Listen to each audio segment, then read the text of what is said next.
Bonsoir à toutes et à tous. Merci d'être avec nous dans le programme du soir sur New World Info. Dans le décryptage de l'actualité, ce soir, on parle de la République démocratique du Congo, où Martin Fayulu appelle ses troupes à la résistance pacifique. Le candidat de l'opposition en RDC, Martin Fayulu, a appelé ses troupes à la résistance pacifique lors d'un rassemblement public samedi à Kinshasa devant des milliers de personnes qui ont revendiqué de plus belle sa victoire à l'élection présidentielle. Martin Fayulu, président réellement élu et vérité des urnes, proclamait 2 affiches parmi tant d'autres sur la place Sainte-Thérèse dans le quartier populaire de Ndjili au milieu d'une foule immense estimée à plus de 20 000 personnes selon les organisateurs. On va en parler avec Mamadou Diouf, notre éditorialiste. Bonsoir Mamadou Diouf. Bonsoir Samuel. Alors, Martin Fayulu en véritable démonstration de force, c'est le moins qu'on puisse dire.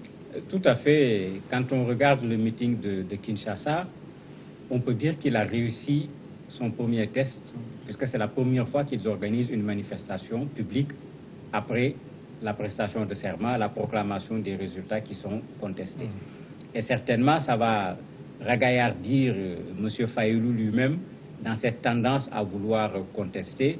Mais faudrait-il que cette même mobilisation qu'on a vue à Kinshasa, qu'on puisse le voir également dans les autres provinces au niveau de la RDC, pour qu'il sache qu'il y a des gens sur qui il peut compter pour mener véritablement la contestation. Alors, il appelle ses troupes à la résistance pacifique. Qu'est-ce que ça veut dire pour lui?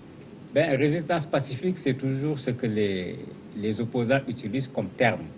On utilise un mot qui, a priori, quand on dit résistance, c'est s'opposer. Après, on met pacifique. On ne sait pas si c'est pour adoucir le mot ou bien si c'est pour éviter que d'un point de vue juridique, qu'on vous attaque par rapport à ce que vous avez dit. Mais quand on prend les explications qu'il donne lui-même, parmi les explications, il dit aux populations, n'obéissez pas à celui que vous n'avez pas élu. C'est-à-dire, n'obéissez pas au président Félix, puisqu'il ne s'agit pas d'une autre personne. Est-ce que c'est une forme d'appel à la désobéissance civile pour que les gens aillent dans le sens de ne pas lui obéir à lui et certainement à ceux que lui va nommer qui vont se retrouver dans le gouvernement, etc. Ou bien est-ce que c'est une façon tout simplement de contester la légitimité du président de la République?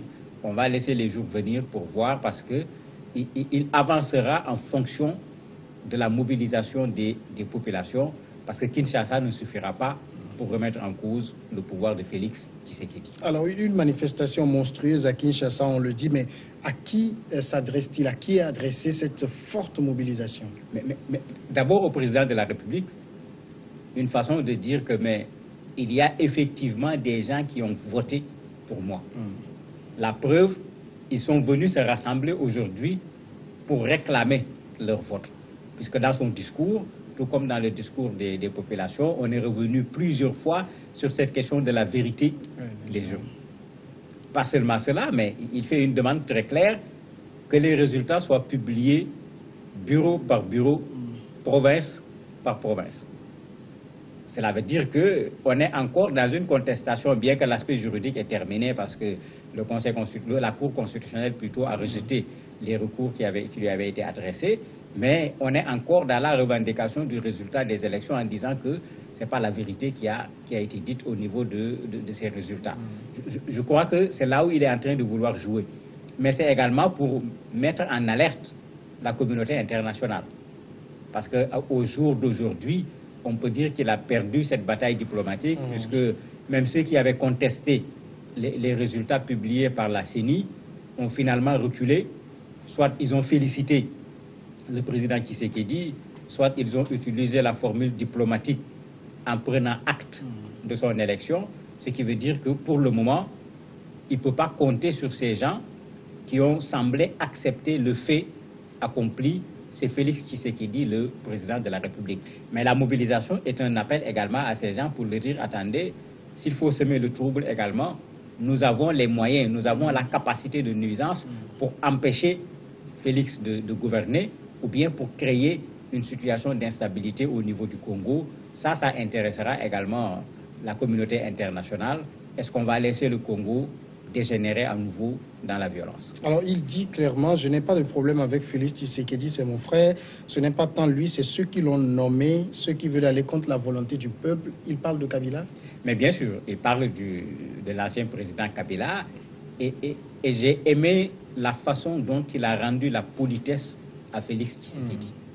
Parce qu'il ne faut pas qu'on oublie que dans son discours d'investiture, il a rendu hommage à Martin Fayulu comme étant un combattant de la liberté, en considérant que même il a joué un rôle dans sa victoire à lui, parce qu'il est revenu sur toutes les batailles qui ont été faites pour qu'on en arrive à ce que lui, il a appelé alternance, et que d'autres ne considèrent pas comme étant de l'alternance, en considérant qu'il y a une combine qui a fait que lui, il n'a pas été élu, mais il a été nommé.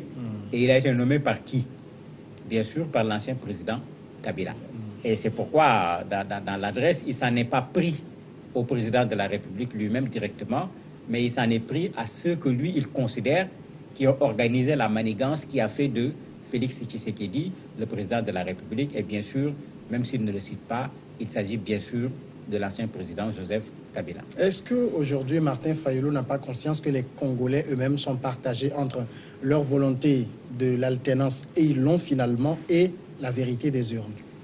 Je me dis que c'est ça qu'il est en train de sonder aujourd'hui. Parce que les gens ont lutté pendant 2 ans. Les gens l'oublient. C'est des élections qui ont été disputées pendant 2 ans. Les conditions, Kabila sera candidat, il ne sera pas candidat, l'intervention de l'Église. Les gens oublient que les gens ont déjà lutté pendant 2 ans. Est-ce qu'on peut demander encore à ces populations de lutter pendant combien de temps? C'est la première interrogation. La deuxième chose, est-ce que les populations ne vont pas être essentialistes, comme disent les sociologues? L'essentiel, c'était quoi? C'était que Kabila ne soit pas candidat.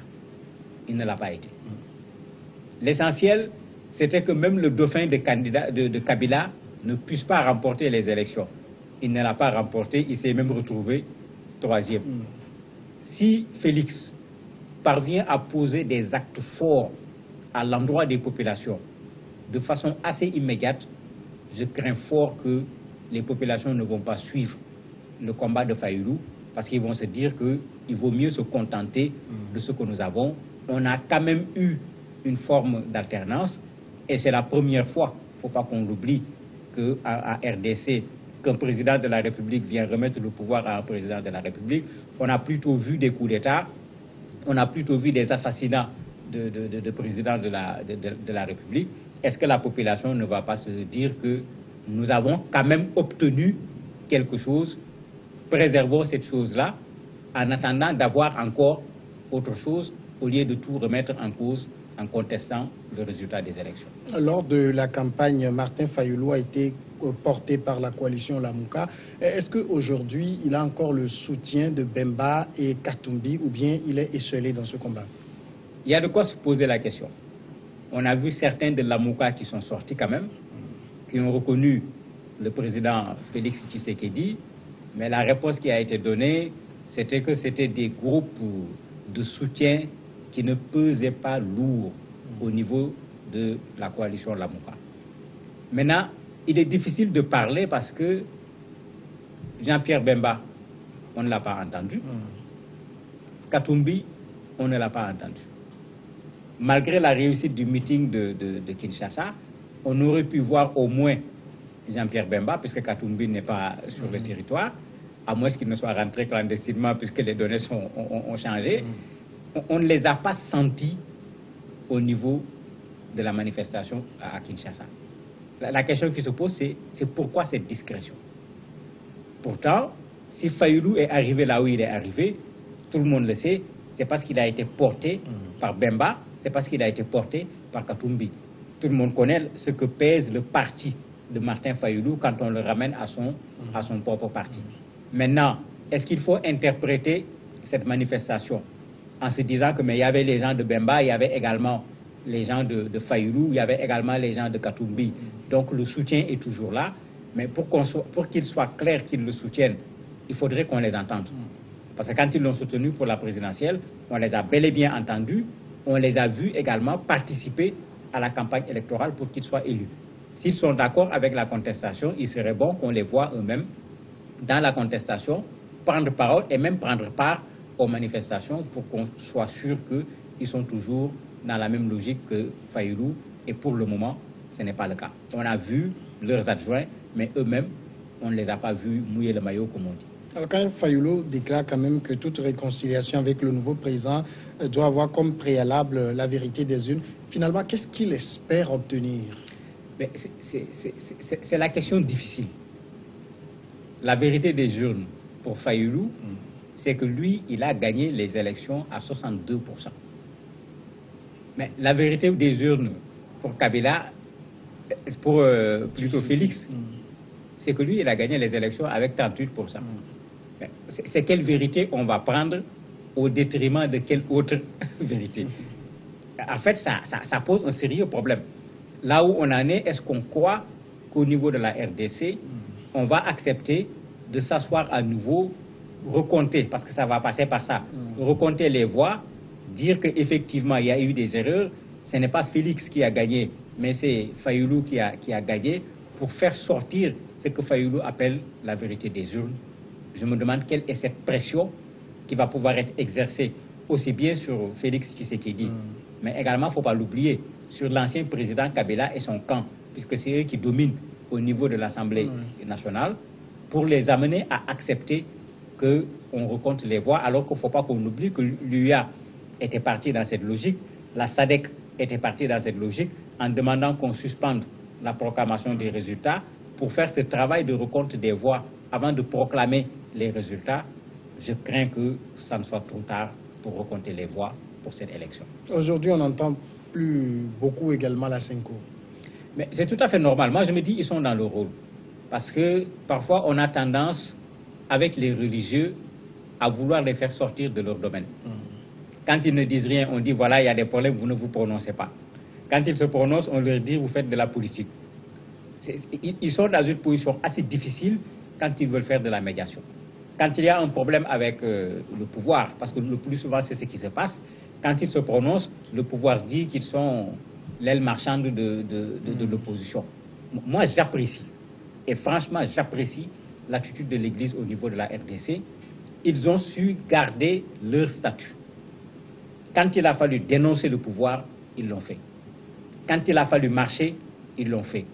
Quand il a fallu dire que les résultats des élections ne sont pas conformes à ce que leurs observateurs ont constaté dans les urnes, ils l'ont fait. Maintenant, ils ne sont pas la CENI. Ils ne sont également pas la Cour constitutionnelle. Il ne leur revient pas de proclamer des résultats. Il ne leur revient pas également de confirmer ou pas des résultats. C'est pourquoi, dans leur dernière sortie, le groupe des laïcs a été très clair. Ils disent qu'on les a mis devant le fait accompli. Mais eux, quand ils participaient à la lutte, ce qu'ils voulaient, c'est que le Congo connaisse des élections libres, démocratiques, transparentes, qui auraient permis d'éviter la situation de contestation dans laquelle les gens se trouvent. Mais je crois que quand l'Église a fait tout ça, l'Église a joué son rôle. Que les politiques maintenant prennent le relais, parce qu'il ne faut pas demander à l'Église de venir descendre sur le terrain politique. Ils ont joué le rôle de sentinelle par rapport à la préparation des élections, par rapport au déroulement des élections, par rapport aux résultats des élections. Qu'est-ce qu'on peut leur demander de plus? Moi, je trouve qu'ils ont parfaitement joué le rôle. Dernière question, Mamadou Diouf. Est-ce qu'il appartient désormais au nouveau président de tendre la main à Martin Fayulu pour le calmer? Il l'a déjà fait. Il l'a déjà fait dans son discours quand il lui rendait hommage. Il a parlé de son ouverture, il a parlé de l'unité du Congo, il a fait appel à tous les Congolais. Mais malheureusement, Martin Fayulu a répondu. Il dit que quand on tend une main qui est sale, on ne prend pas. Bon, est-ce que c'est juste un discours politique ou bien est-ce que c'est pour faire monter les enchères? On ne sait pas encore, mais le président a bel et bien fait un appel du pied et pour le moment, Martin Fayulu n'a pas répondu favorablement à cet appel. Mamadou Diouf, merci d'avoir répondu aux questions. C'est moi qui vous remercie. La pause tout de suite après, c'est l'invité de ce soir.